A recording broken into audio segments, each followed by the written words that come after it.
Magandang araw po sa inyong lahat. Ito pong lesson na ito ay ginawa ko para sa mga baguhan, para makapag-English po agad sila tapos maparami pa.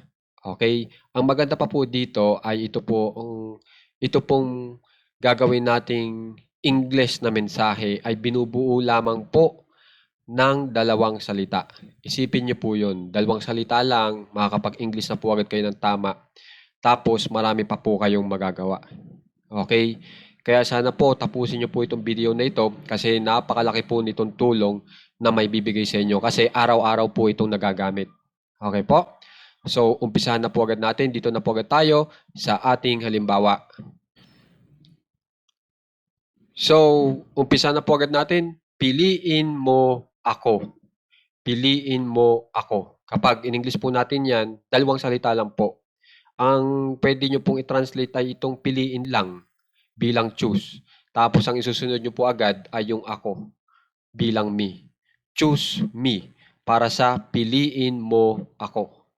Okay? Isa pa pong halimbawa, tulungan mo siya. Tulungan mo siya. Tapos kunyari po tutulungan nyo yung babae. So yung siya ay dapat i-translate nyo bilang her kung babae. Kung lalaki, him ang gamitin nyo. So subukan po natin ay her na kung saan ay ang tinutukoy ng siya ay babae. Tulungan mo siya. Help her. Dalawang salita lang po sa English. Nakapag-English na po agad kayo ng tama. Okay?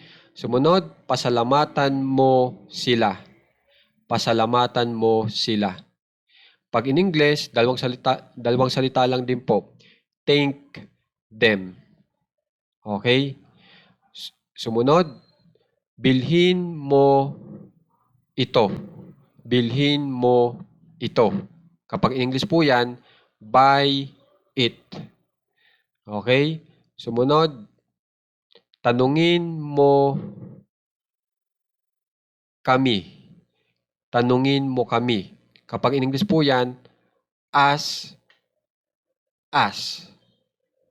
Okay? Sumunod, patawarin mo ako. Okay? Yan, gamit na gamit po yan. Patawarin mo ako. Forgive me. Okay? Sumunod, subukan natin ito. I-assemble mo iyon. I-assemble mo iyon. Assemble it. So, yung ito, iyon, at saka iyan, pag in English po, it lang yan. Pangbagay. Okay? So, ganyan lang po kadali. Subukan pa natin itong isa. Linisin mo ito. Linisin mo ito. Pag in English, clean it. So, kung mapapansin nyo, nakapag-English na po agad kayo ng tama. Tapos, marunong pa kayong makapag-utos na sa English. Tapos, marami pa po kayong may uutos sa English kasi ang dami po nang inilagay ko po dito na mga aksyon na pwede nyong iutos sa inyong kausap na Amerikano o sa inyong kakilala. Okay? Bale, yung mo po ay okay lang pong hindi i-translate sa English kasi may batas po sa English kapag ikaw ay nag-uutos, ayos lang na wag i-translate itong mo. Kasi alam na po noong tao na siya yung inyong inuutusan. Sa English yun. Okay? Pero pag sa Tagalog, kailangan mo talagang idagdag yung salitang mo para lang malaman ng tao na siya yung inuutusan nyo. Okay? So, ganyan lang po kadali yung lesson natin ngayon. At ito pong inilagay ko po dito ay mga gamit na gamit. Kaya sana matandaan nyo. Katulad dito, prituhin, pakuluan, itusta, ipadala, pirmahan, tawagan, i-shoot. Ang ibig ko sabihin sa i-shoot, yung bola ha. So, pag bola ang ituturo natin, it ang gagamitin nyo. Diba? Pag takpan, syempre ang tatakpan po natin ay bagay, edi it pa rin. Pag may kakantahin ka, syempre hindi naman bagay yung kakantahin, hindi tao yung iyong kakantahin, kundi bagay yung nakasulat po dun sa libro na kung saan ay puro kanta, edi it din ang gagamitin mo. Okay? So iaayon nyo lang. Katulad nitong basahin, syempre ang babasahin mo bagay, libro. Yung bubuksan, Hindi naman nabubuksan ng tao, so ang bubuksan ay bagay. Yung babalutin dito, bagay din, di puro it yan. Yung kunin, di bagay din po yan, may kukunin kang bagay. Yung ayusin, ganun din. Yung linisin, ganun din. Yung may sasabihin ka, ganun din, sa bagay din po yan.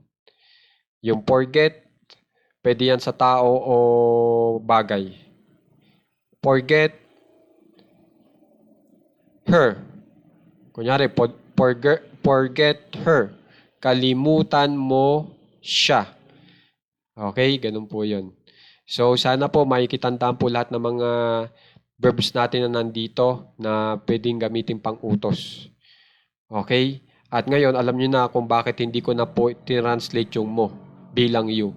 Kasi may batas po sa English na kapag nag-uutos, okay lang hindi i-translate yung mo. Kasi unawa na agad ng iyong taong inuutusan kapag ginamit mo sa English yung pag-uutos mo. Okay? So guys, maraming salamat nga pala po doon sa mga nagsasubscribe po doon sa ating page para magbigay tulong po sa ating page. Maraming salamat po. Napakalaking bagay nang binibigay nyo. At doon nga pala po sa gustong mag-follow o mag-subscribe po dito sa TikTok at saka sa YouTube, meron din po tayo. Okay, kokonti pa lang yung miyembro natin dyan. Sana mag-follow po kayo para dumami naman po tayo. At doon nga pala po sa gustong bumili sa Shopee at gustong makatulong dito sa ating page, pwede nyo gamitin yung Shopee affiliate link po natin. Okay, i-click nyo lang po itong banner na ito.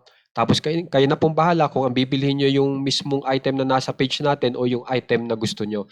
Ang maganda po dyan ay wala pong dagdag na presyo doon sa bibilhin yung item. Tapos makakatulong pa po kayo sa page natin. So maraming salamat po sa tumatangkilik po nitong Shopee affiliate link natin. So guys, sana pag-aralan nyo na maigi ito ha. Kasi ito po ay talagang pinag-aaralan ko kada lesson na meron tayo para mapabilis po kayong matuto mag-English at saka sa madaling pamarampa. Maraming salamat po.